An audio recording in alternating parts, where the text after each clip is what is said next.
Well, hello, this is for you obviously very adventurous people that are checking your email and listening to the announcements. Tomorrow, day 46, we're going to be having a multitude of activities.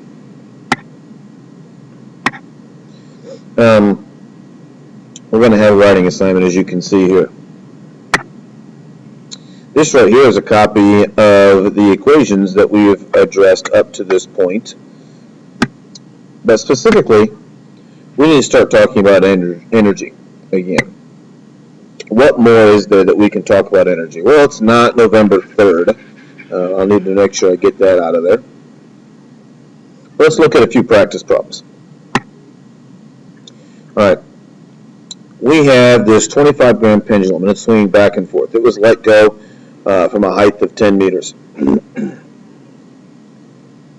At this time, you should have already watched the other video. I'm going to go ahead and pause the video here and give you a chance to do this, and then I'm going to quickly work through it. All right, this time you should already have done this on the sheet that you're going to be turning into me.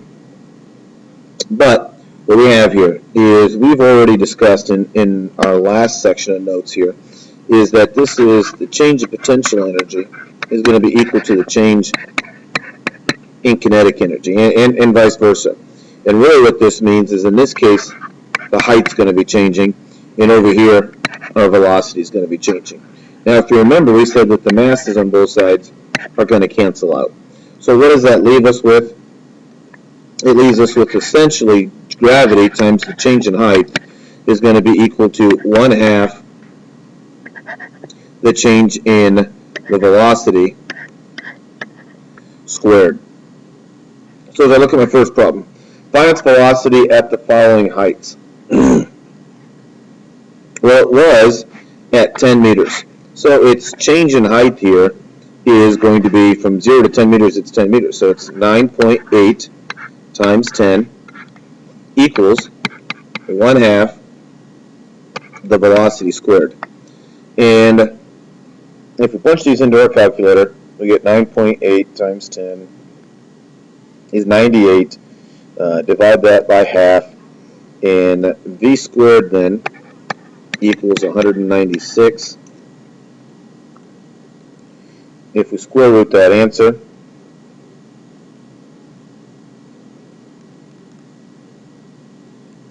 velocity ends up being 14 meters per second.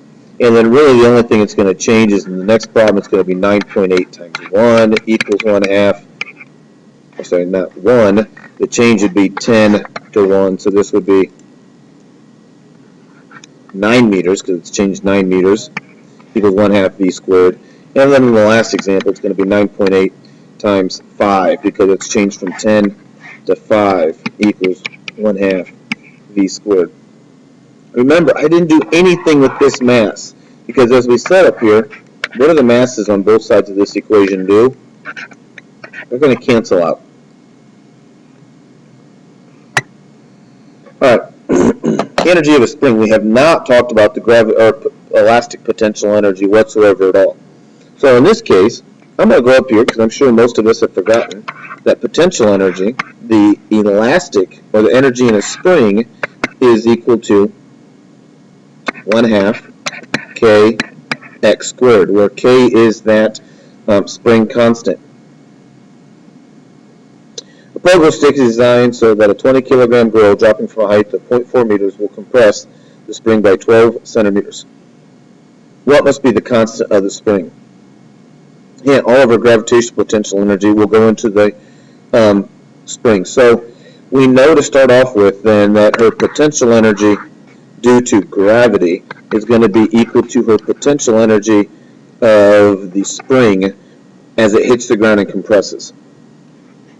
So basically this becomes mgh equals 1/2 kx squared, which in essence nothing's going to cancel out.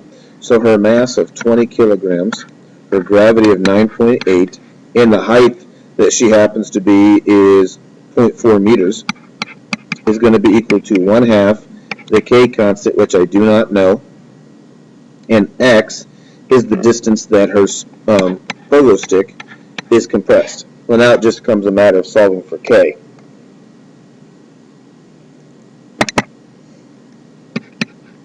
And her K constant in this case turns out to be approximately 11,000.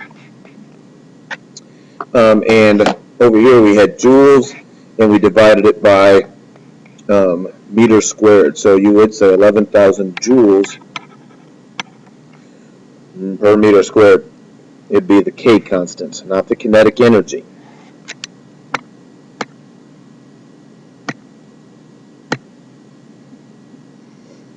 And that right there is the end of our video.